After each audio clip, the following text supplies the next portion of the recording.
विरारमधून बातमी समोर येते। विरारमध्ये मांडूल प्रजातीचा साप विकण्याचा प्रयत्न करणाऱ्या 3 जणांना पोलिसांनी अटक केली आहे। विरार पूर्व भागामध्ये मांडूल प्रजातीचा साप विकण्याचा प्रयत्न या तिघांनी केला होता आणि या तिघांना 3 संशयितांना आता मांडवी वन विभागाने अटक केली आहे। विरार पूर्वेकडील काशीद कोपर परिसरात ही घटना समोर येते आहे। काशीद कोपर परिसरात सापाच्या बेकायदेशीर विक्रीबाबत मिळालेल्या माहितीवरून वन परिक्षेत्र अधिकाऱ्यांच्या पथकाने हा सापळा रचला आणि या तिघांना 3 तस्करांना अटक केली आहे। सोमनाथ पोपट आडके आणि चंद्रकांत ज्ञानोबा नायरगोजे आणि अरुण महादेव लांडगे अशी या 3 तरुणांची नावं आहेत।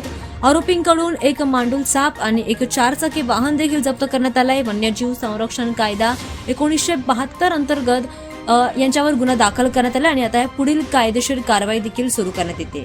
वन्यजीवांच्या बेकायदेशीर व्यापारामध्ये सहभागी असलेल्यांवर कठोर कारवाई केली जाईल, यावर वन विभागाने भर दिलाय।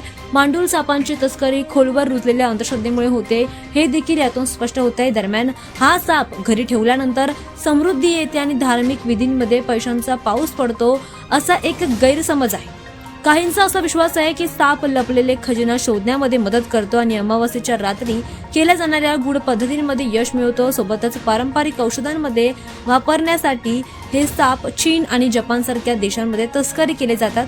या अंधश्रद्धेमुळे मुंबईसारख्या काही शहरांमध्ये हे साप लाखो रुपयांना विकले जातात आणि ज्यामुळे या प्रदेशामध्ये सक्रिय तस्करी टोळ्यांमध्ये वाढ होते। मात्र पोलिसांनी नागरिकांना इशारा दिलाय की अशा प्रकारच्या अंधश्रद्धांपासून सावध रहा, अशा कोणत्याही अंधश्रद्धांवर विश्वास ठेवू नका असा पोलिसांनी इशारा दिलाय।